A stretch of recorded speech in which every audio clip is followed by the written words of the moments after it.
Good morning, fellow Toastmasters, and our guest. Looks like we have a guest today. Thank you so much for coming. You're going to have to roll with me today because this is the first time that I've done being the Toastmaster. So I'm going to try to do my best, and we'll have a good meeting. We're going to start with, first I have to call the meeting to order. That was fun. I've never done that before. All right, we're going to start with a pledge to the flag. I pledge allegiance to the flag of the United States of America and to the republic for which it stands, one nation under God, indivisible, with liberty and justice for all. All right. One order of housekeeping. There's only one job that didn't get filled or didn't get confirmed, and that's evaluator. So looking for a volunteer to be evaluator this morning. Nope, just a regular evaluator for Marshall Song. He never confirmed. So, and Marshall, if you're out there, I don't see him out there.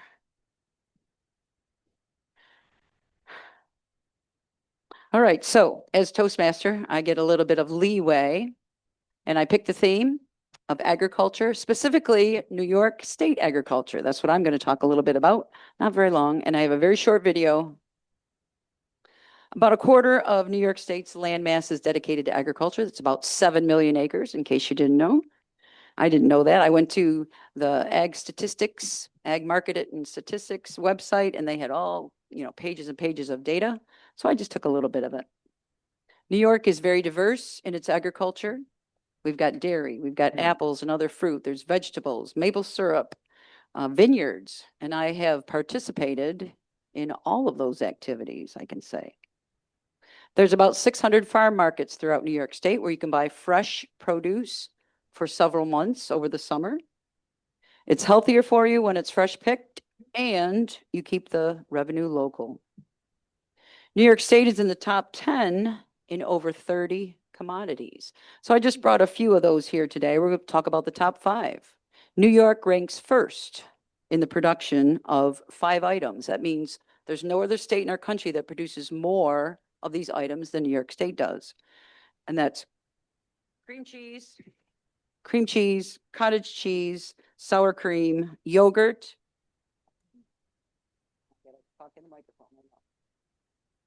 We are number 2 in apples. Washington State is the only state that produces more apples than New York does. We're also second in cabbage.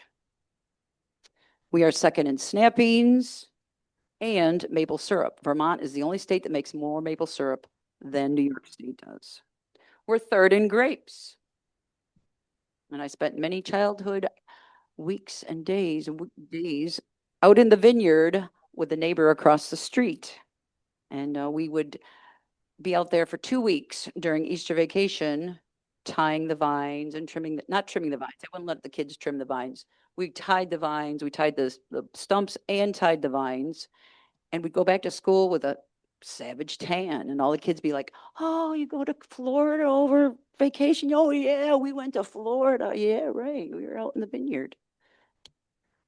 We are 4th in floriculture, and we are 5th in milk production, fluid milk, cheese, and I forgot my block of cheese, so just pretend I have a block of cheese, and peas and squash.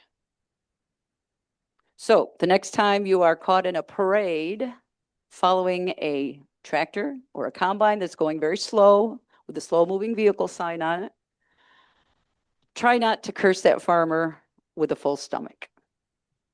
All right.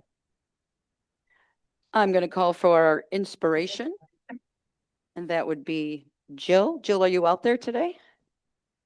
Yes, How you I feeling? am. I hope you're feeling better. I'm somewhat better. At least I'm able to attend the meeting on Zoom. But it hurts. It hurts unless I'm leaning back a little bit. I can't really sit upright good.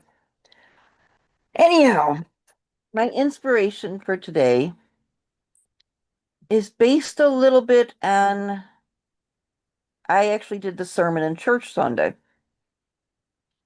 because our minister has been out with a bad back himself for quite a while. Of course, I spent the afternoon sleeping after I stood up and did the sermon. Anyhow, my inspiration for today is we all plant seeds of goodness and good deeds. The more seeds we plant, the more seeds grow, and the more seeds that grow into more plants, which brings more seeds.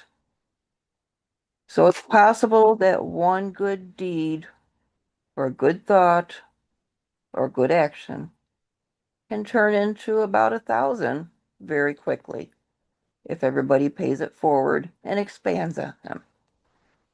So let's all strive to do that sort of thing as we work through our week. Thank you. Let's give her a nice round of applause because I forgot to lead the applause in the beginning. Thank you, Jill. We have our word master, Carol Ann. Let's give her a nice round.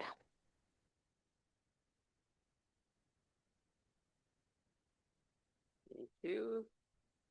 This morning, going along with the theme, I chose the word harvest, which is the process and time of gathering ripe crops from the fields or the crops themselves collected in a single season. And I know all farmers at this time of year are hoping for a bountiful harvest.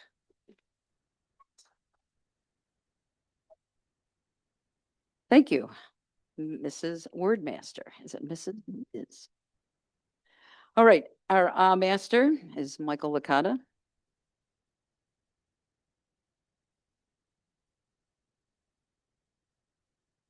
Thank you, Madam Toastmaster. Good morning, fellow Toastmasters and our guests this morning. My job as master will be to count the ahs, ums, and pregnant pauses in everyone speaking today. Thank you very much. Thank you. Thank you, Mr. Master. Our next job is grammarian. Sylvia, come on up. This morning is grammarian. I will be reporting on exceptional use of grammar and poor use of grammar or language. And this is calling the kettle black. I'm like the worst person. So here you go. Join the club. This is, like I say, this is my first time, so bear with me, please. Quote master, we have Philip. Russell, are you out there today? Good morning. Good morning, Madam Toastmaster, fellow Toastmasters, and our guest. I, being a city boy, not knowing much about farms in the early days, but relatives out in Wolcottsville. I don't know if that's really farm country, but boy, we used to go out there and it seemed like farm country. My uncle, we called him Unc. Oh my goodness. He put me in the back of a combine in harvest time, and that stuff come in, bugs all over me. It drove me crazy being a city boy. Oh, that was terrible. But the best part was when you were driving down the road in his big truck taking it to the market so he could take it to the mill. Ugh. He always grabs and took a deep breath when he lit his pipe because he'd tell my cousin Clara to steer it while he just lit his pipe. That was sort of scary. Sounds familiar. It was interesting. Now, my favorite part of this farming stuff is learning who a farmer is. Well, I found out early on a farmer is one who is outstanding in his field. The other one is, that was an old one. Farming is not just a job, it is a way of life. Madam Toastmaster. Thank you, Philip. Both of those are absolutely true. I can say from experience. Our timer is Michael. Sorry, I skipped one. Our jester is Lester. Lester, do you have a jester for us today? Yes, I do. We'll harvest these jokes and see how they turn out. When I first joined Toastmasters, I thought it prompt speaking would be the hardest part. Then I realized I was wrong. The hardest part is figuring out what to do with my hands. Next one is I joined Toastmasters to become a confident speaker. Now I'm a confident speaker who says and ah with purpose. I've given my first speech at Toastmasters. Now three things: confidence, better grammar, and my mirror is very confused because I keep rehearsing in front of it. And those are my jests for today, and they harvested off the internet. Thank you, Mr. Jester. Our timer today is Mike Florio. Thank you, Madam Toastmaster, fellow Toastmasters, and our guests this morning. Everything in Toastmasters is timed. Usually people are a little reluctant to speak, so they're a little short, but every once in a while you get people that really like to go and prattle on, okay? So we have to harvest them in and make sure that they're within time. So this morning, the speaking for table topics will be 1 minute for the green. Oops. 1 minute for green, 1.5 minutes for the yellow. I'll hold this up. And then 2 minutes for the red. And that means that you've got about a 15-second buffer after that in order to wrap up your speech and then be on your way. For the evaluators, the time is 2 minutes for the green, 3 minutes, I'm sorry, 2.5 minutes for the yellow, and 3 minutes for the red. The speeches are anywhere between 5 to 7 minutes, and 6 is the yellow, and you've got a 30-second buffer. And that's it. Thank you. Madam Postman. Thank you, Mike. This was mine. Don't take that one. You'll be lost. Our quiz master today is Stephen Smith.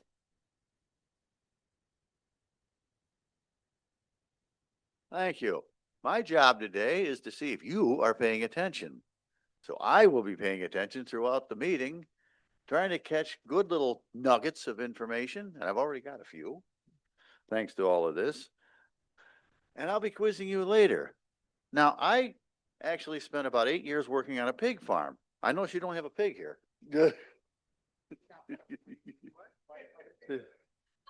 Jill likes to tell people, and it's true, that that's where I initially met her. And any joke you want to make there, go ahead. I don't have the guts. Thank you. Thank you, Steve.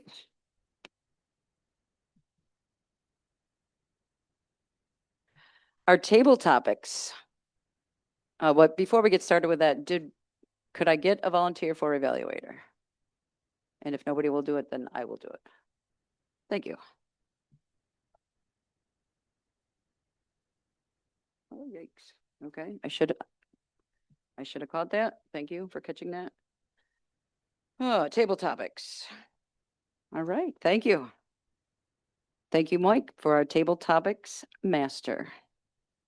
And I hope it has to do with agriculture. Who doesn't have jobs? Sorry, I'm just getting situated while I'm thinking of questions. Maybe say evaluator. Everyone else is. We're gonna figure this out. Actually, while I have the lectern, and I will introduce Tracy as our general evaluator, so we don't forget her. Tracy, do you want to run up here real quick and explain your job? Just because we have guests this morning.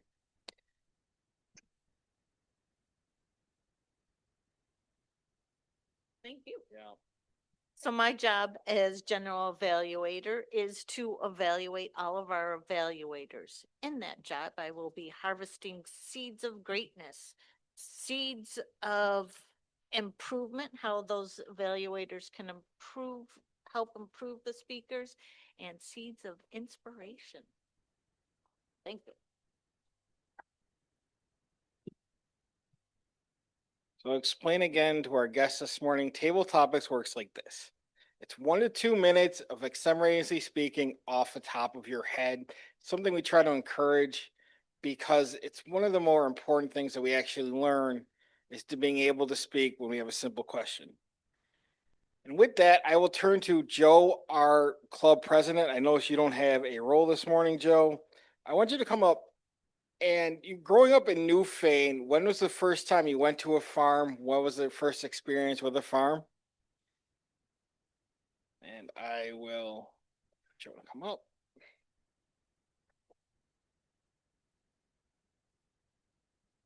Yeah, no problem. Well, I grew up in Newfane. Our next door neighbors, the Foxes, that was their name, they had a farm. And I was always friends with their middle daughter, Bridget. And they had a lot of animals there. They had cows, they had chickens, they had dogs, they had cats. I had a blast when I was over there. So I'd have to say that that was my first experience. Ever had a cow charge at you? It's not fun. Bridget and I were out in a pasture, and there was a wagon with corn and everything that the cow was eating. And I don't know what spooked the cow, but suddenly the horns went down and charged after us, and we flew right across the field underneath the fence. It was scary. Bridget was shaking, and that was her, more or less. She was used to that sort of thing, used to animals. And then they had chickens. Well, let me tell you something. If you want to protect your house, you don't need a watchdog. You just get a rooster. Whenever there were roosters there, you could not even get near the chicken coop because those things were nasty. But they did actually harvest a lot of crops. They had a lot of vegetables and everything, and they were nice enough to give us some of our tomatoes. And Bridget's dad would always fertilize the garden with manure. And our dogs would go rolling it, rolling it, rolling it, and then they'd stink and we'd have to give them a bath.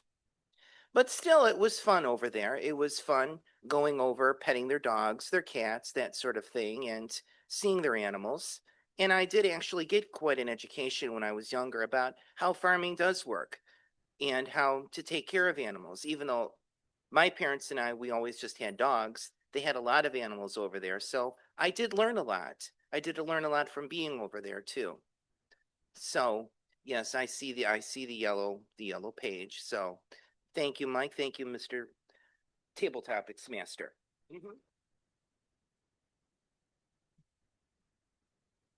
Thank you, Joe. And I will ask, Kate is our speaker this morning. I will ask Nancy next. You grew up in Connecticut, you moved to New York State, and you enjoy learning. I just want to ask you, if you learned about farming or agriculture, what is one interesting fact you think you learned in your experience since you've been in this region or area? Thank you, Mr. Table Topics Master.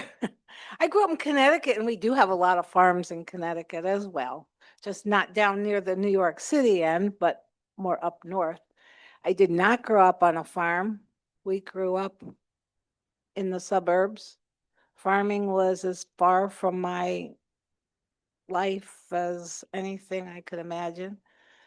I'm going to change it a little bit. And I did decide when I moved up here that I had a little bit more land and I would try to make a garden. So Ms. Gardner Nancy goes out and rents one of those rototillers, and they put it on the back of my truck, and Nancy had to try to figure out how to get it off the truck with 3 neighbors. And I had pinned up a few little places on the yard that I was going to dig up. Well, I thought I was going to do that in an hour or so. 2 weeks later, and I'm still working on it. And then I decided to plant things. I bought flats of vegetables, and I dug these holes and I put lots of fertilizer in each one. And then I went back and I put the vegetables in, and I turned around and they were all dead. Nobody ever told me that the fertilizer can burn them as well as help them. And I love harvest time. It's my favorite season of the year. And I will end with that. Thank you. Yeah.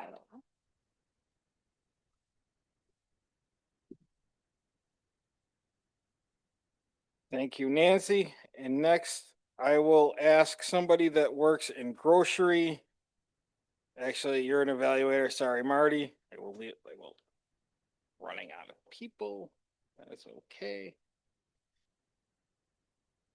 Okay. Tracy said she'll volunteer. Tracy, what are you you've worked a lot of different retail jobs. Do you have any experience in grocery, or do you have any experience in agriculture or farming? One thing you've learned. Agriculture or farming? No, I have none. I can tell you I do have a garden. The first year I started off, it was small and I was able to keep up with it. And I was like, great, except for the weeds got a little out of control. The next year I figured out, okay, this is how I control the weeds. And is everything in my life, it has to get bigger and bigger and bigger and do more. So this year I have a huge garden, way too big for one person to go out and take care of. So yeah, the weeds are coming up. Trying to harvest. I have cherry tomatoes. If anybody needs cherry tomatoes, I have beyond too many. Who knew that they grew into these huge bushes that go on to the whole garden and keep doing that? My goal was to, I like to can tomato sauce also. So my goal was to grow enough Roma tomatoes to last me all year. That's a tough one too, trying to keep up with all of those. So yes, I did harvest some of those tomatoes. I made a little bit of my tomato sauce, but next year I will get better and better. And probably about 15, 20 years from now, when I am done farming and saying, yeah, this isn't working for me, I just want to like sit and sew or do something, find another hobby besides farming, that's when I will end. But thank you, Mr. Toastmaster or Table Topics Master. Tracy, and with that, I will turn everything over back to our Toastmaster, Darcy.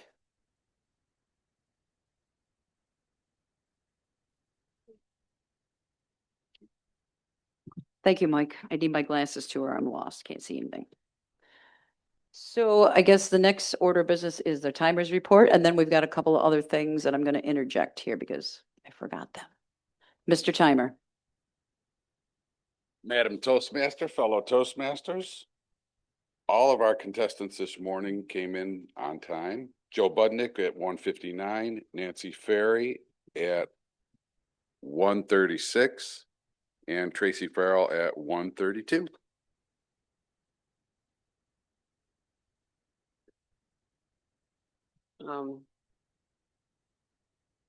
I believe, maybe you can help me. I believe all three of our contestants used the word harvest.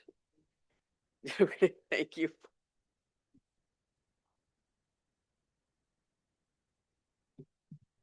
Thank you. Thank you, Carolyn. Okay, a couple of things that I should have done right in the beginning. Mark, would you introduce your guest, please?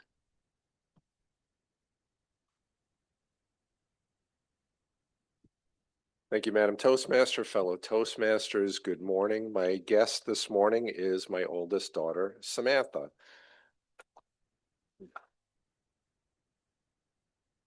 Samantha is a registered nurse at Roswell Park, a mother of two, and she is facing the reality that she may have some speaking opportunities lying ahead and thought Toastmasters would be beneficial. Madam Toastmaster. Thank you, Mark, and welcome to our meeting. The other thing I forgot was I have a very short video to show you. It's produced by Farm Bureau, which is a voice in government for the farming community. But it says everything about New York agriculture much better than I could say it. It's very short, so would you play that video, please?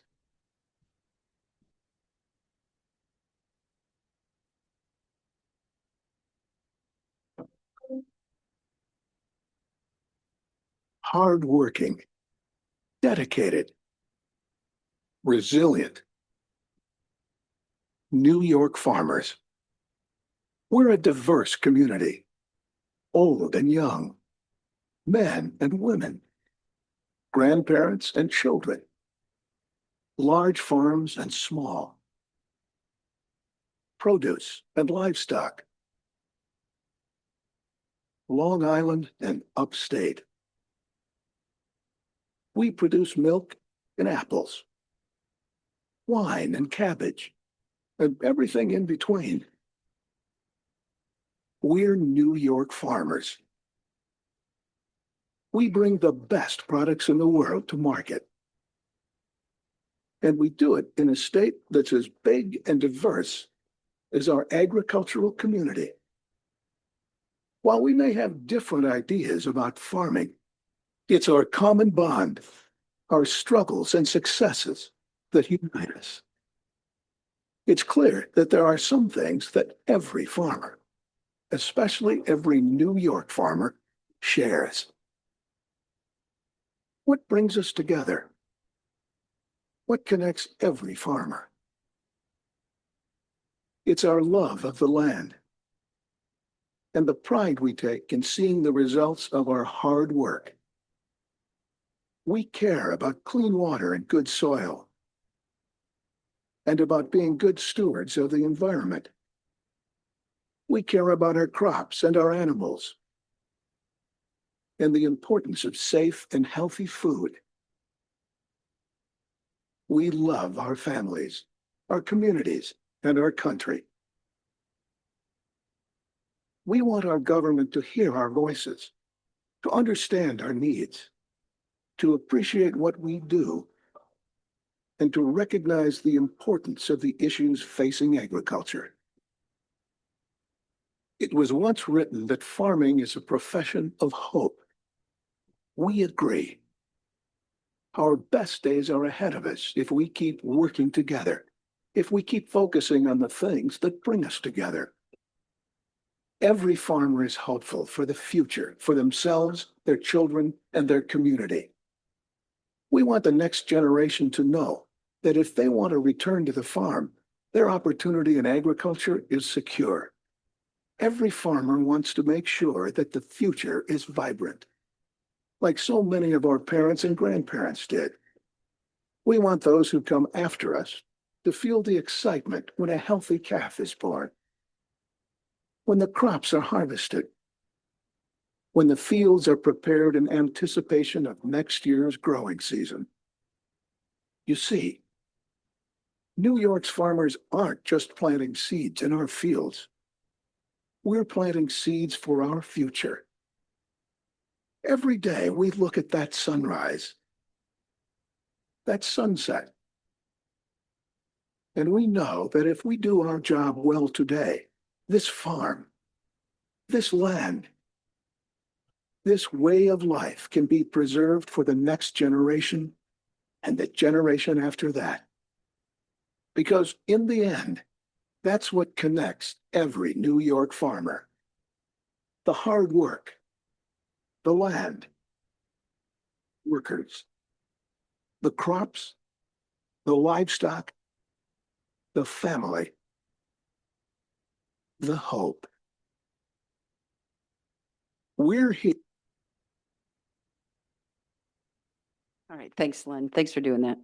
I get a little emotional every time I watch that because I grew up on a farm. I worked for a lot of large farms in the area, and now I'm married to a farmer, and it's just where I want to be, and it's who I am. My husband and his brother and his daughter own and operate a large farm. It's diversified. They've got 300 cows, all milked on robots. They grow all the feed for their cows, the corn, the soybeans, the wheat, the alfalfa, and they also grow vegetables. They grow cabbage and potatoes and peas and snap beans. But with about 15 employees, full-time employees, year-round employees. So just a little bit more about the dairy industry. Dairy is about half of the agriculture industry in New York, and then the other segment are all the other things. Anybody want to take a guess as how many dairy farms in New York State? About 3,000 in New York State. That's about 15 billion pounds of milk annually. New York is the 5th largest dairy state. By county, This county has more cows than people. I'm sure you've heard of this one. No, close. Wyoming County has more cows than people. That's the county that has the most dairy cows. Hugo County is second, St. Lawrence County is third, and then Genesee and Washington County tie for fourth. In Niagara County, there's about 15 dairy farms today. In Monroe County, my husband's farm is 1 out of 4 dairy farms. Montgomery County has the most with 153 dairy farms. All right, so we are good. We're good for time. The next order of business is our speakers. Our first speaker is Catherine Orr. And her evaluator is Marty Johnson. Marty, would you give us Catherine's title, please? And a little bit about her speech. Is Marty here? Marty's not here. Marty appears to be having some connection issues. Okay, could we go to the second speaker? All right. I would request I can introduce myself because I'm in a hotel and I have a training I have to get to. Is he there, Marty? We got him. Oh, there he is. Yes. Go ahead, Marty. When I looked at the website this morning, I did not find any speech details other than that Kate, that I was evaluating and Kate is the speaker. I could introduce myself then. I thought of it. I saved it. Yes. Thank you. Thanks, Marty. And I have to leave at about 8:45, but I can make notes and I will evaluate you. Okay, great. Before we start with the time, can everybody hear me? Yes. And Marty, please mute yourself. And that'll clear that up. Okay. I apologize already also for the sound in the background. I forgot my microphone and speaker set. And it looks like I'm on a farm, but this is from my Toastmasters meeting last week where we talked about the fall. And actually in my background is a hotel lobby and it's kind of loud and it's a long story. But here I am in Albany where I know Margot has been to advocate on the behalf of the farms and her husband many times. And so I'm here though for work training. Thank you all for your flexibility on timing. Okay, this is a 5 to 7 minute speech, Mr. Timer. And this is a level 4 project. I'm sorry, it's a level 5 project in dynamic leadership. And this path is public relations. And before I get to it, I would like everybody, before I forget, to please keep David Jones in your thoughts. He shared yesterday on Facebook that his father passed away after his long health struggles these last couple of years. He has mentioned that.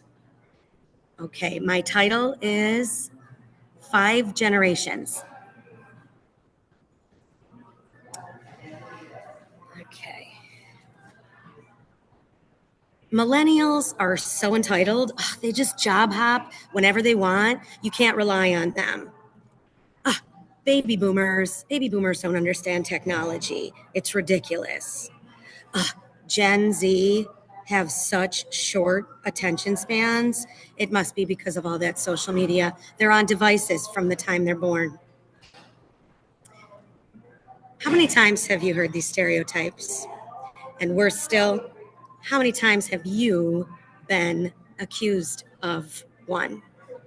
The chances are very likely you've been on the receiving end of these generational stereotypes and maybe on the giving end, whether it's a joke or not. So I'm in a training for work, and yesterday I heard a remarkable fact that some of you might know already. Right now in the United States, for the last 5 years or so, this has been an unprecedented time where 5 generations are working in the workplace. 5 generations. Let's think about that. Our club is the same way. Well, think about it. From our AM Lockport Toastmasters Club, we harvest the benefit of a multi-generational organization, from our annual Lockport High School DECA students on up to one of our founders, for example, Edna Wolf. We don't see her in the early mornings, but she comes to our social events still, was at our 40th anniversary party. Today, I'd like to give a heavenly hello to Pastor Charlie Deacon. Remember Pastor Charlie Deacon? Those are our guests and newer members. He was a pastor who had just celebrated 50 years as a pastor when COVID struck. Do you remember we were only meeting on Zoom, and did Charlie attend with us? He did. Charlie, who was managed still to Zoom in despite going through cancer treatments, all the way down to our youngest members. Some people think these stereotypes are harmless. I think the reality is very opposite, because generalizing entire groups of people based on age can seep into various aspects of our lives, and it can help us and it can hurt us. In our club, when we're communicating with others, to in your workplace, to in your personal lives, these divisions that are kind of false can create conflicts. I am going to encourage us this year within our club to break free from this cycle of stereotyping. We need within our club to cultivate what's becoming called generational intelligence, the ability to be mindful of the experiences and preferences of any kind of different age groups, right? There are a lot of different age groups, and it's kind of a stereotype why these things have come to pass. We really are in the middle of a communication revolution. Look at us in our hybrid Zoom technology and in person from that. These 5 generations, for anyone wondering, 5 generations, okay, well, the silent generation, Edna and Charlie, for example, usually they'd be born between the 20s and the 40s before World War II. They're known stereotyped for their strong work ethic, loyalty, and respect for authority. Baby boomers, many in this club, born between 46 and 64, they're characterized by a competitive drive, commitment to work ethics, strong communication skills honed through decades of experience. Gen X, I'm firmly in Gen X, born between 65 and 80. Gen X values independence, work-life balance, and a pragmatic approach to work. How about millennials? Born between 81 and 96, this generation seeks purpose in their work. They value personal growth and they prioritize flexibility. Gen Z, born between 97 and 2012, Gen Z is known for being tech savvy, adaptable, and focuses on authenticity, mental well-being, and continuous learning. Now, how do we manage this, like in a club like ours, where it's amazing that we have so many voices and so many styles? We really need to be inclusive. We really need to be respectful. We have to hone our communication strategies, whether it's talking in person, texting, emailing, videos. There are so many approaches we can take, whether it's our publicity and reaching new guests, new members to share their own voices, and respecting one another in our meetings and in our email communications, at contests like this Saturday. I should put a plug in for the contest. Hope you all can come to Clarence Library. I know that all of our generations can bring strengths. We can share with one another, and it's not just about that we respect our elders. We do. We should respect one another. We all have different experiences we can learn from and adapt. Like Charlie, zooming in, even though it was a struggle. We never would have seen him again before his funeral if we didn't have that chance. It's an amazing thing to pull these generations together, and I am so proud of our club for doing this for 40 plus years, and I hope to see it continue for 40 more. Maybe not personally, but thank you, everybody. I hope to see you again in person soon. I'll be back from Albany. See you next week. Thank you, Catherine. Our second speaker is going to be Margot Bittner, and her evaluator will be Maggie Craig. Maggie, can you give us a few words about Margot's speech today? Morning, Madam Toastmaster. Our next speaker hardly needs an introduction, which is another way of saying that we know and love her and that she's an infinitely interesting individual. She's an experienced Toastmaster whose speeches make us smile. And this morning, she's bringing us a presentation titled Why? A deceptively simple word that can open doors to reflection, delivery, and sometimes even change. We haven't been told her specific Pathways project, but knowing her, we can expect something thoughtful, purposeful, and skillfully delivered. So as you listen, consider what your own why might be and how her message connects with your own motivations. Please join me in welcoming our next speaker, Margot Bittner, for her 5 to 7 minute speech. Why? Why this speaker? Why this topic? Why this moment? Experienced Toastmasters know I have just given you the basic formula for an introduction, which Maggie has just so eloquently given us. Now, I purposely didn't put something in my box this time because I have dutifully done that for months. My last speeches have always had an introduction. And in looking over my notes, I discovered that 75% of the time, whatever I wrote was completely ignored. 20% of the time, it was abbreviated, and 5% of the time, it was actually used. Now, an introduction is vital to your speech. You might wonder why. Well, an introduction is vital to the speaker because it creates your elevator pitch that you're going to be giving. When you create your speech and you're trying to hone it to your 5 to 7, 10 to 12, 13 to 50, whatever the time frame you have is, when you write your introduction, you have now honed your message to a very tiny specific point. And because of that, you have just improved your speech immeasurably. An introduction is vital for the evaluator. It's vital for the evaluator because not only do they now know what you're doing, but they know what's important to you. Now, I consistently hear 2 comments when I speak, and both of them mean diddly squat to me. Sorry, folks, I'm going to be honest with you. Number 1 I hear is I am looking up. I am currently on my iPad. My desktop is here. So if I have notes, guess where I'm going to look? At the desktop, just like you comment on somebody looking down. However, if I'm looking at my notes, there's a specific purpose to it.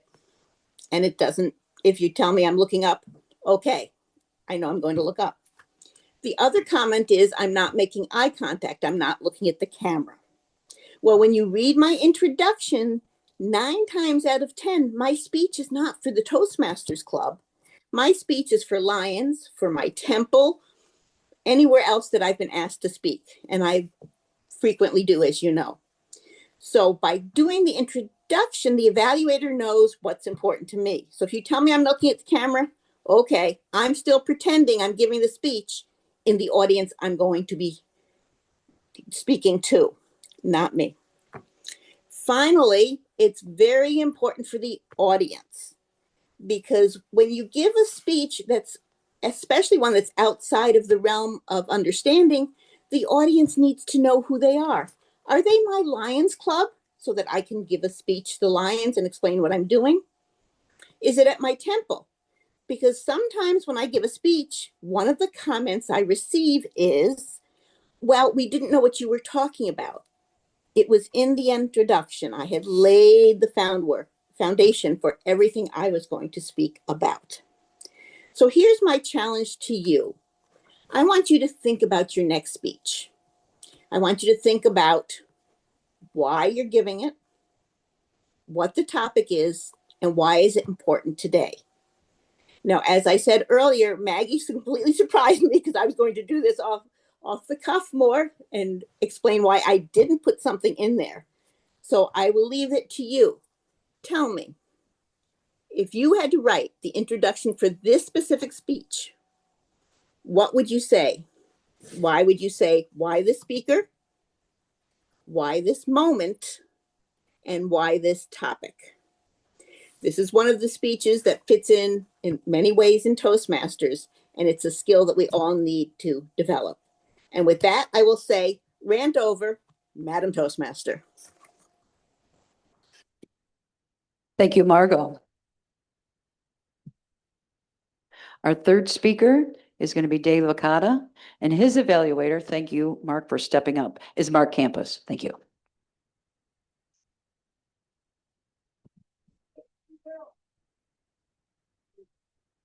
Thank you, Madam Toastmaster, fellow Toastmasters, and our guest Samantha. Good morning.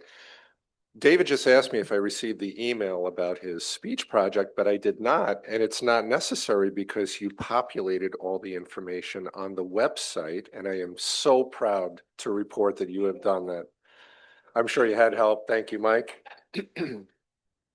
Anyway, David is speaking from the Innovative Planning Pathway. It's a level 3 elective using descriptive language. I'm sure this will be a stretch for David. His purpose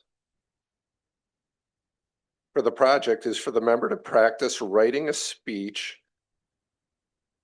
with an emphasis on adding language to increase interest and impact. Mr. Timer, his time is 5 to 7 minutes. And I would ask you to join me in welcoming David Licata with Utility Coffee. Utility Coffee, David Licata.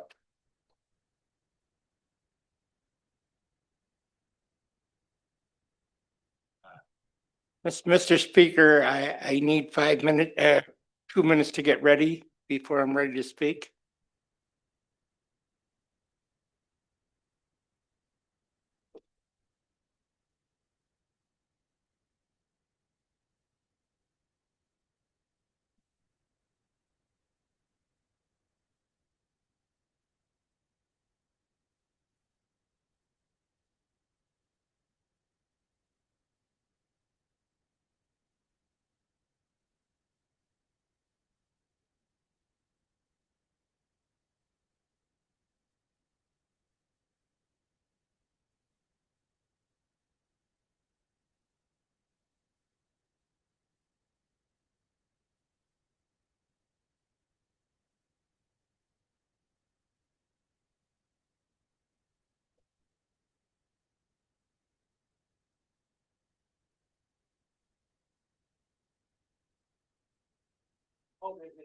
I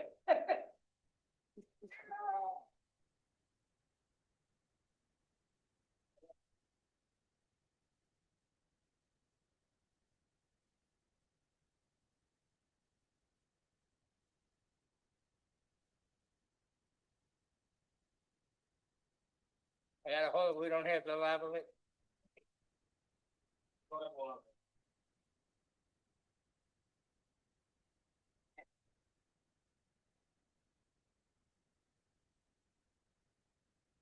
Will be the first to know. That there, thank you, Mike. Michael, that is. We're going to have you speak into it.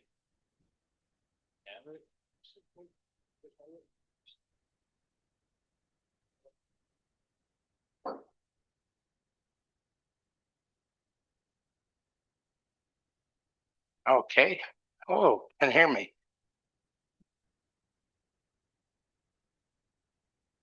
A little bit more time, very shortly.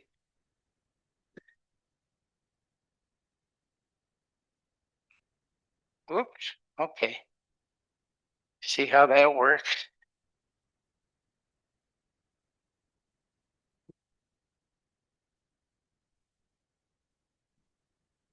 And have fun, stay home.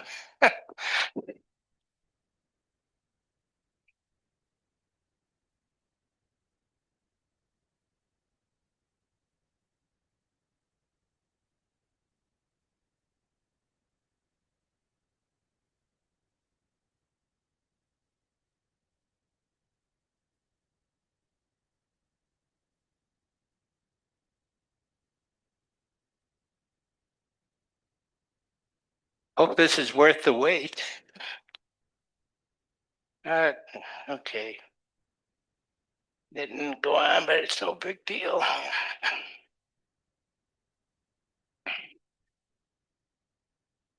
All righty.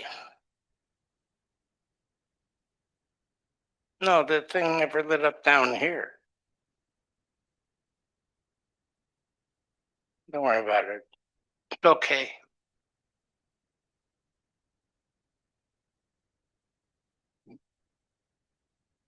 Oh, there we go. Thank you. We're in business. Thank you very much, Len. All right, timer. Good morning, everybody. Welcome our guests. I'm sure coffee is a part of your life with that profession you're in. And the title of the speech is Utility Coffee. Now, there was a gentleman that was running this brilliant European-style coffee kiosk in the hospital when the hospital used to be on East Avenue. And he would watch in horror because he'd gone to all this trouble to get the big, huge espresso maker, the finest beans. And all he saw as he stood there waiting, trying to make $1, was people walk past him with cups that said Hortons. That's utility coffee. They don't have time to wait. They've got to have their coffee. So they don't even have time to put in the extra 3 minutes to wait for this guy to make them a great European style coffee or a cappuccino or a latte, etc., and so on. But he understood that. So he would do enough. Well, strangely enough, he didn't do enough. So I never forgot that he said utility coffee, especially because I was in the coffee business. So what we're going to show you is, in my case, everyday coffee. I'm retired. In your case, this might be titled Weekend Special Occasion Coffee. Now, coffee is harvested along the equator in the Tropic of Capricorn in the Tropic of Cancer, and that belt goes all the way around the world. So there's coffee from all over, and being the coffee snob that I am, I've tried different ones, but I keep coming back to my old friends here, Colombian. So we'll do a quick little lesson here. This is a coffee bean. Now, what color does a coffee bean start out as before they roast it? Green, very good. Now we're going to roast that bean until it's the color of a cinnamon stick. What do we call that? That's American roast. We're going to roast it a little bit longer to make it a little bit darker. What do we call that? Somebody say French? Thank you very much, French. Indeed.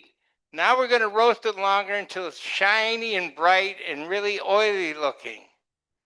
What's that, Goomba?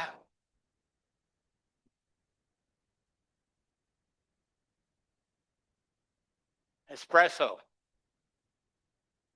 Now we're going to roast it till it's matte black as can be, and that's Turkish. And the fun joke is when somebody comes and says, hey man, I just had 2 espressos and I'm buzzing. Well, he's only kidding himself, because the longer that a coffee bean roasts, the more caffeine goes up the chimney of the roaster, and it's arrivederci. When coffee became popular in Italy, everybody in middle management would stop going to work and they would just go to the coffee shops. The people in management got really upset and they went to the Pope. He said, Your Holiness, this is the devil's drink. These guys aren't doing any work anymore. You need to ban it, Holy Father. And the Pope in his wisdom said, bring me a cup. I'm not going to ban it until I understand what you're talking about. And unfortunately, the Pope was an Italian gentleman with a big nose, and he smelt it and he said, well, hey guys, anything smells this good can't be bad. So that's why we still have coffee today. There's so many stories about the origin. with that, but I'm going to save those for another speech. So what we're going to do, we got our grinder because God forbid David Paul Joseph Licata is going to drink a coffee that isn't fresh ground beans. Doesn't happen. Like I said, I have the luxury, I'm retired. So we'll haul this up again.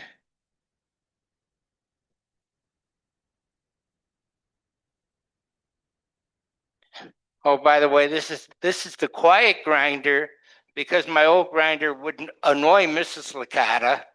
And she said, "You scared me." I go, "I do this every day, honey." I scared you. So we got a situation here. This is going to be trial and error for all of you. We're going to use a French press. So I found out that 3 of these, and just a little bit more, that does it for me. Oh, that's good. Okay.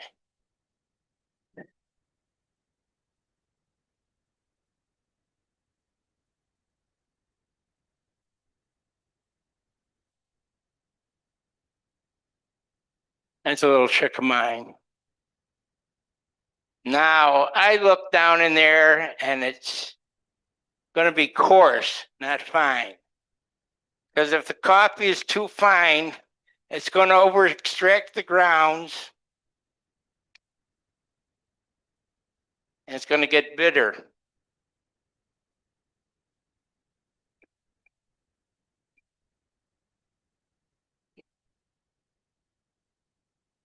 Alrighty then.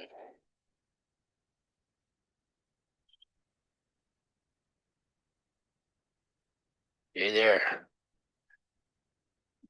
So because I'm extra fussy, I'm just going to make a little coffee mud. I'm going to let the water and the coffee make love to each other for a while.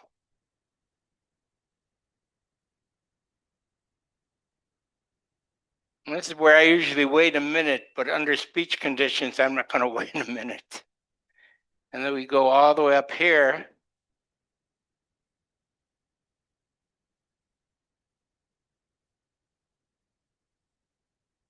And another stir is not a bad idea. So you folks can go on YouTube and learn how to use this French press because we got a piston. And this is where we're going to wait 2 minutes. So we're going to talk about over in Asia Minor one day, there was a young man, he was watching the goats and he woke up and the goats were all crazy and dancing around. It's because they ate the coffee beans. So that's how coffee was discovered. And I see I got the red, so I better go like this. We're going to gently just take the weight of our hand. We're not going to push hard because you're going to make a big mess on the counter. But you would build in 2 to 3 minutes on this part. And where would I be without my Martin the Martian mug? So this isn't utility. This is your weekend coffee. Thank you very much.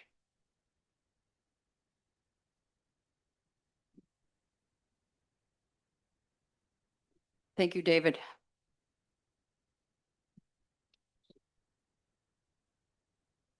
I'll now call for the timers report.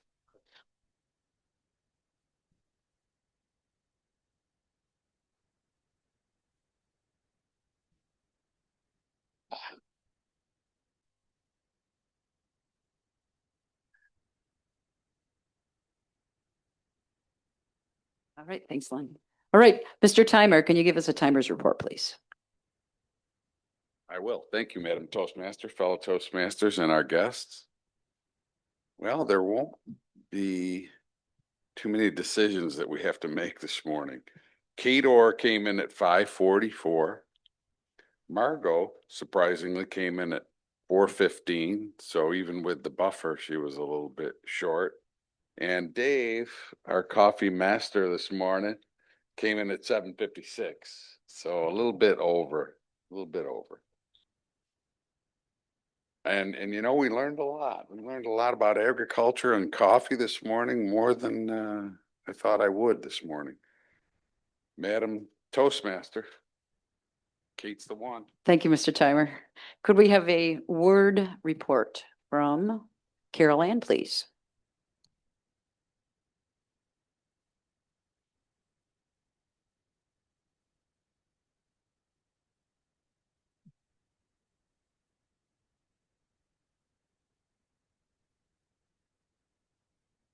Well, the important thing with the word harvest, it was used by our table topics people. I heard a smattering of it here and there, not too much, but we can all think of the word harvest because that is happening around our counties of agriculture. Madam Toastmaster. Thank you, Carol Ann. Right now, my husband is harvesting cabbage and potatoes. And I have to just piggyback on what Tracy said. I planted way too many tomatoes in my garden and I had a jungle. And I have oodles of cherry tomatoes myself. So next year, I'm not going to plant so many so close together. All right, our mission, our club mission is we provide a supportive and positive learning experience in which members are empowered to develop communication and leadership skills, resulting in greater self-confidence and personal growth. So I hope that we have done that this morning and every meeting. I also keep my eye on the clock and we're doing very well, actually. We're actually a little bit ahead of schedule. So the next order of business, I believe, would be to call up the general evaluator and get her report. Tracy Farrell, please. What did I forget? You're right. Thank you. Not you. Thank you, Madam Toastmaster, and I'm learning too, obviously. Our first evaluator is, I'm going to start off with Mark Campbell's because Mark Campbell evaluated Dave. Look, who did you evaluate? I'm sorry, I'm not prepared either. Thank you, Madam General Evaluator, fellow Toastmasters, our guests, and especially David. David Licata with Utility Coffee. David speaking about coffee, clearly he is very credible, very qualified based on his experience with his family business. Let's talk about David's strengths, and he put on a clinic this morning exhibiting quite a lot of them. First and foremost, he's a very comfortable speaker. He delivered that speech, the opening before he got into his demo without any notes. Very, very good job with that. His gestures were very smooth, I thought. Initially, I had some concerns because his hands were behind him. However, he put me at ease as he warmed up first with one hand and then subsequently with the second hand. He's Italian. If we would have tied his hands behind him, he wouldn't have been able to speak. His eye contact was also very good. I saw him working the room, taking time to speak to people for a few seconds and move elsewhere as he worked the room. His vocal variety was also very good. Remember, vocal variety is not just volume. It's not getting loud and soft. It's also changing your rate of speed, and David is very, very good at that. But above all else, David is one of the finest wordsmiths in this club. The words just flow off his tongue very smoothly and very eloquently. Now, building upon these strengths, I think David's speech could have been even more effective in just a few ways. From a preparation standpoint, had we known how elaborate the props would be, how extensive the display would be, Len and I could have helped stage this for you so you would have had a much more smoother introduction and beginning to the speech. Also with the mic, we are in the process. We've got a new wireless microphone, which will be more effective. The one we have is a bit wonky, which is why we haven't really been pushing it. It was a very ambitious demo too, I think, given the amount of items that you wanted to demonstrate for us, maybe shorten your introduction and dive right into the demo would have been less rushed at the end. I do appreciate the speech. Certainly coffee is near and dear to just about all of us, particularly at 7 o'clock in the morning. I enjoyed learning from the master. I am not one for utility coffee. Personally, I'm too cheap to spend $3, $4, and more dollars per a cup of coffee, but I'm not quite at the point of the press, even though I have some time on my hands. Madam General Evaluator.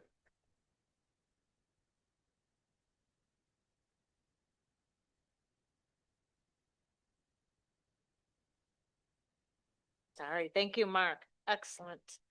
And our next evaluation will be Marty Johnson evaluating Kate Orr. Marty?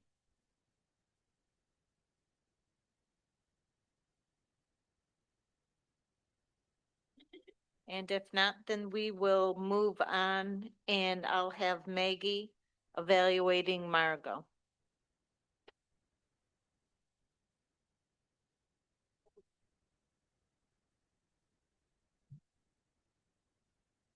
I shall take my rightful place.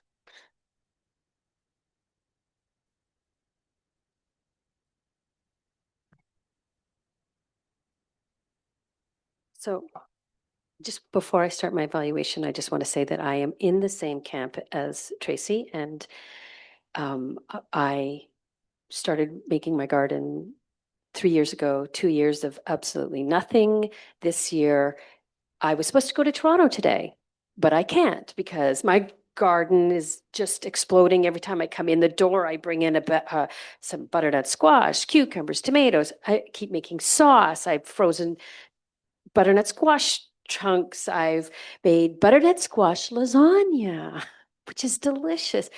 It's just endless. I give it away. It just keeps coming and coming and coming. I feel like I'm on Gilligan's Island and they have the radioactive episode. It's crazy. Love it though. I'm really happy for the harvest. So Margot gave us food for thought and so much to be harvested from what she offered us. I must say that I agree with what she had to say regarding introductions and speech prep. I know as an evaluator and as a speaker, I always do try to contact the opposite person and get some information or give some information about what I'm going to say or what they're going to talk about. And I find that evaluation is difficult.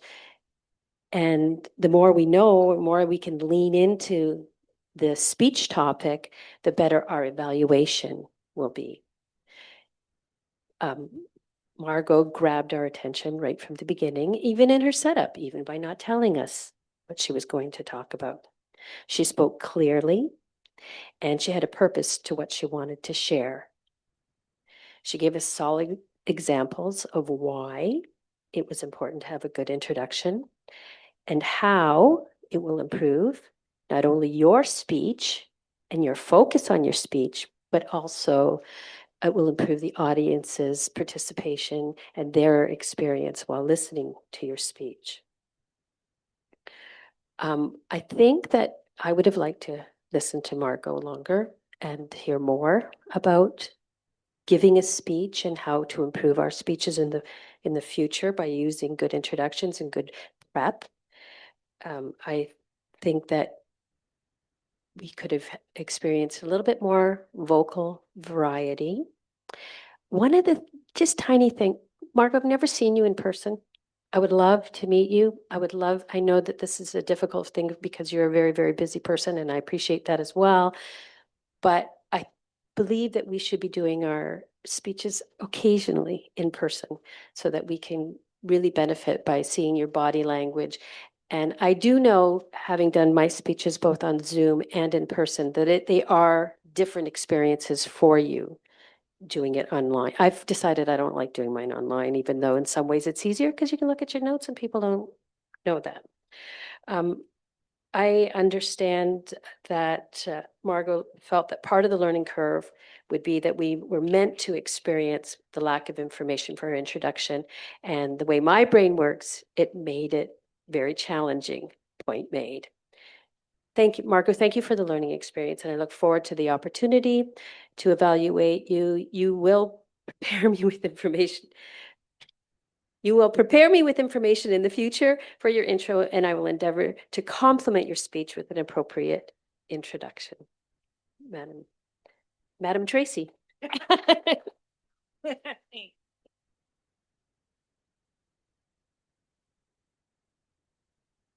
Thank you, Maggie. Can you grab your pen? I understand that both Marty and Kate are not online, so we will, huh?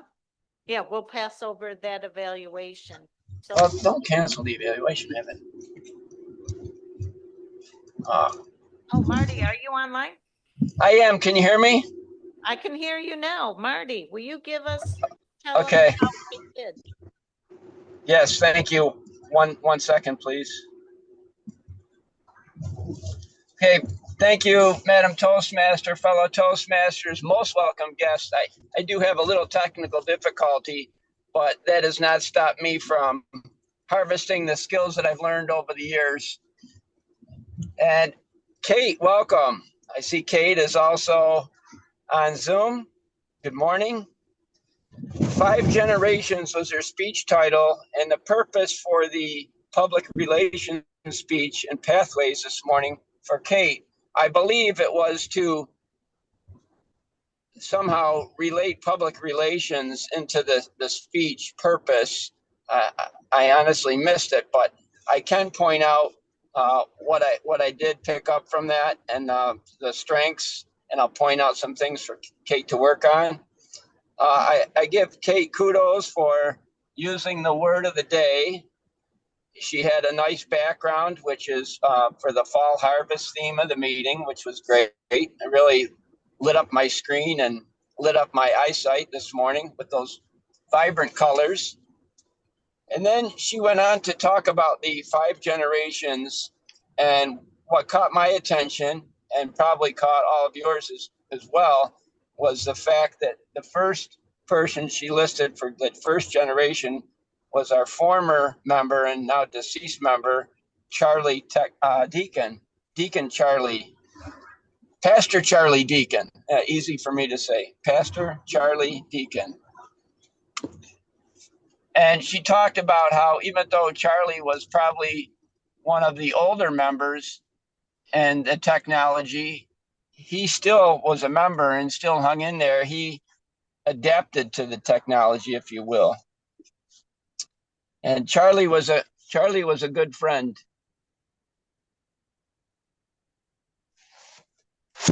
Charlie was a good friend, and he also harvested a lot of things that he learned in Toastmasters and brought many guests into the club and some members into the club.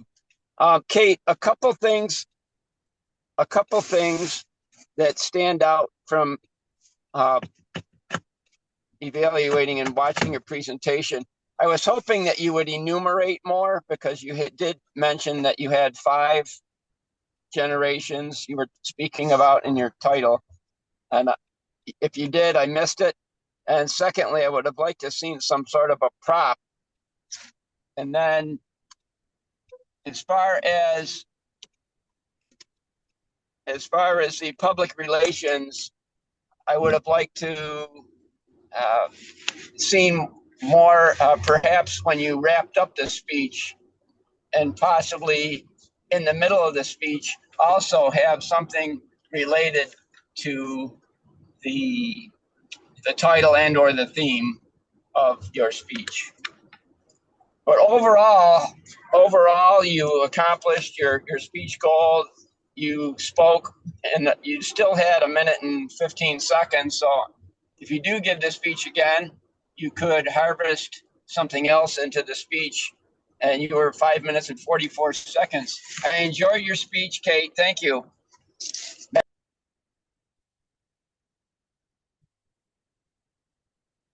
Thank you, Marty, and I'm sorry that I missed you. We assumed that you weren't on and weren't able to see you, but I'm glad that you were here. I'm going to give a quick talk about our evaluations, and I have to start off with before I came up, Darcy did an excellent job to talk about the purpose of evaluations and how they are to encourage all of our speakers to move on and do better in the future. Mark, our first evaluator, displayed that excellent, masterfully. I'm sorry, forget everything I said. I'm learning mine. We're gonna do the timer. Mike Florio. Don't forget everything that Tracy said. I have to stand on this thing. No, well, maybe not. Maybe not. Let's see, this morning for the evaluations, Mark Campos came in at 251. Marty Johnson came in at 330 on the button, so he does qualify with the buffer. And Maggie came in at 258, so everyone qualified.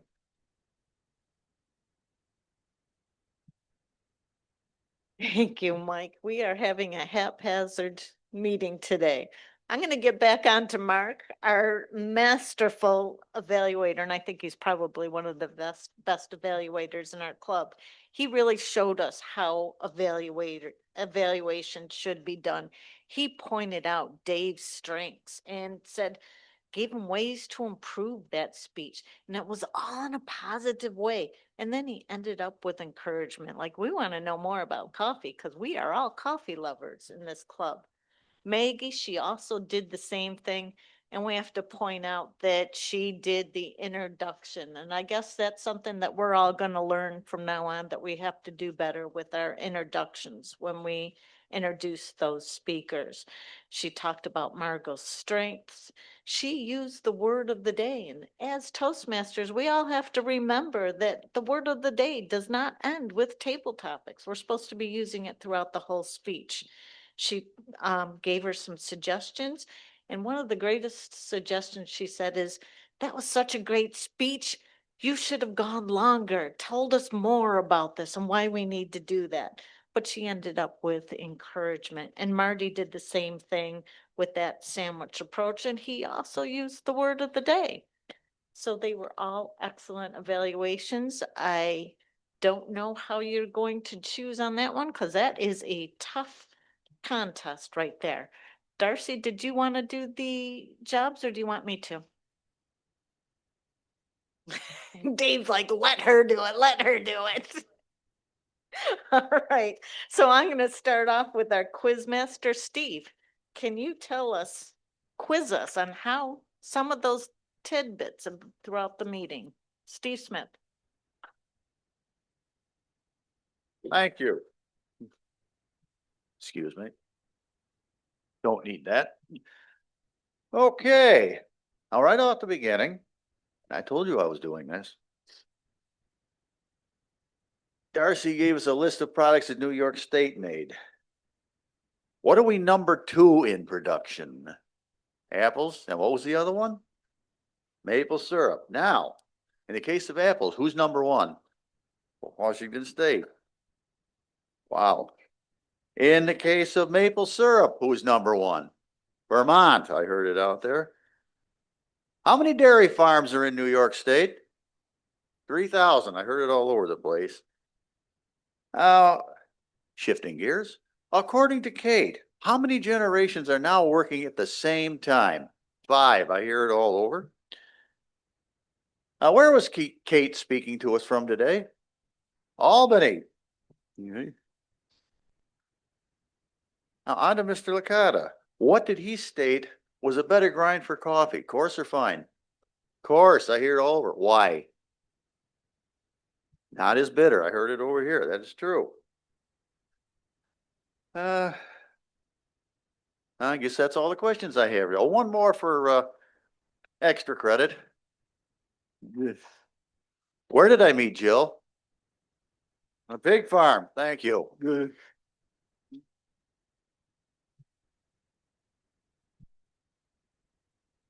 Okay, I'm back up here now. Our next report we will get is from our word master, Carolyn. Can you tell us how the word of the day went after table topics? Carolyn. And she did get the memo. We both wore the same shirt today.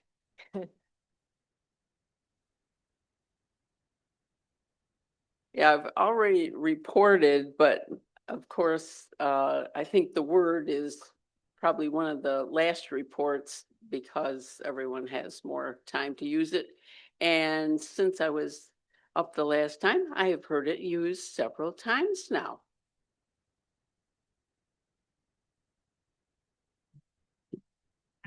Oh, you should have stood next to me for a second.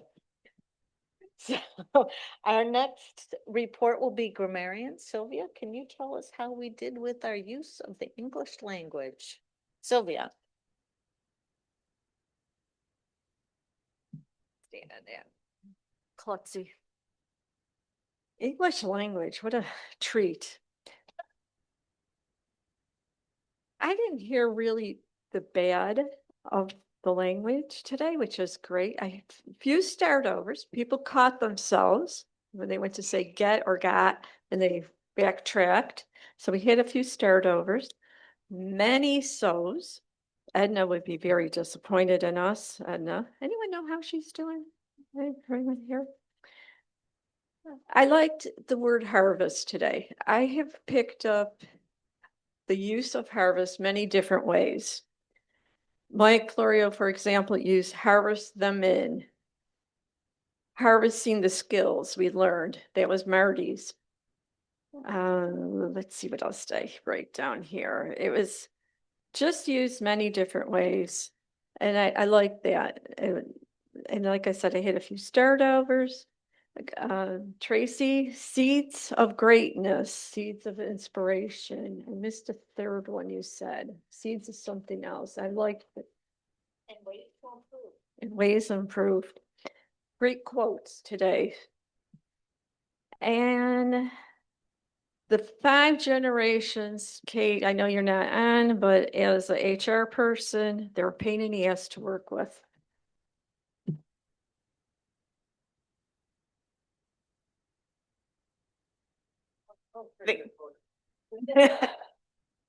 Thank you, Sylvia. And our final report will be Mike Licata as our master. We should all be listening close to this one. Mike Licata. Thank you, Madam General Evaluator. Good morning, fellow Toastmasters and our guests this morning. I'm not going to point out each individual person, but I will say, as an experienced club with many, many experienced speakers, I continue to preach that our filler is evolving. It's gone from ahs, ums to so's. But and are very, very big now. And we do need to do a better job of listening to ourselves. All of our meetings go on YouTube now. So again, filler. I encourage all of us to at least go to the section of which we're speaking to re-listen to ourselves, rewatch, so we can continue to learn and grow as Toastmasters. And with that, that is my report this morning. I will stay up here because we will do the end of it, winners and all that stuff, right? That's the last report. Absolutely, but I want to just have everybody give a great big round of applause to Darcy for her first time as our Toastmaster. Darcy, why don't you come up and finish up the meeting with Mike? And thank you for such a fantastic, it was an interesting meeting. Thank you so much. Thank you, Tracy, for filling in for those duties that I should have done. All right, so we're going to harvest the rewards of the best speakers today. You can just read them. Whoever's on the list. 4 table topics. The best table topics is Tracy. Congratulations. Come get your ribbon.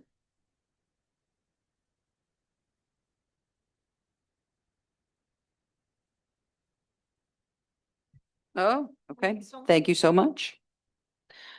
Our best evaluator today is Mark.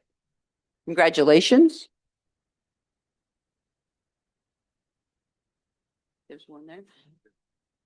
And Mark, stay right here. Our best speaker today is Kate. Congratulations to Kate. Mark, would you please pick the winning ballot?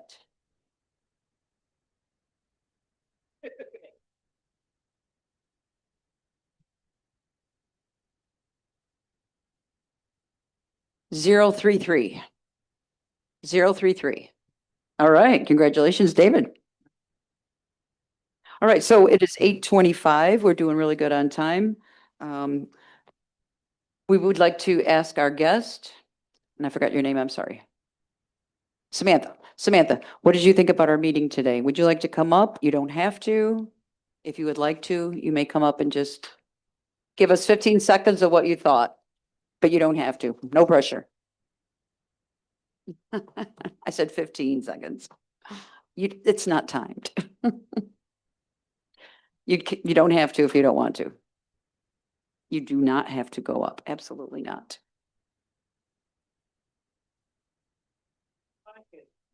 All right. Thank you. Thank you for coming today. Thank you. All right, so the next order of business is we need to know who are the speakers for next week. I don't have a schedule yet because unfortunately I was not at the last officers meeting. I was out of town in Maine. So does anybody know who our speakers are for next week? That would be a good thing to report right now.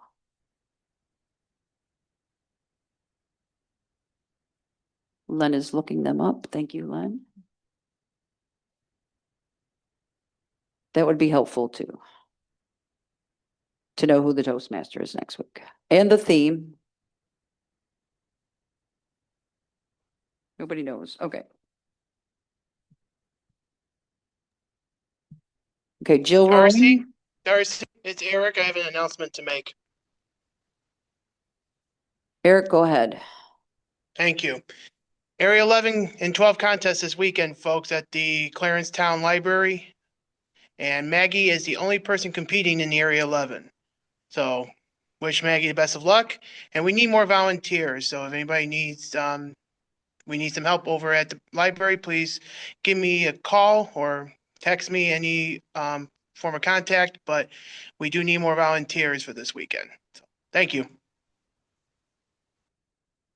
All right, I guess everybody's going to have to watch their emails. Hopefully it will come out soon, who the Toastmaster is, who the speakers are. Oh, Len has it. Go ahead, Len.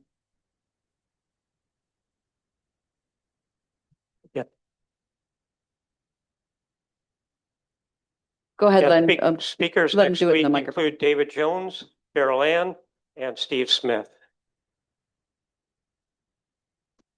With the evaluators being Tracy, Darcy, and we have a gap for evaluator number 2.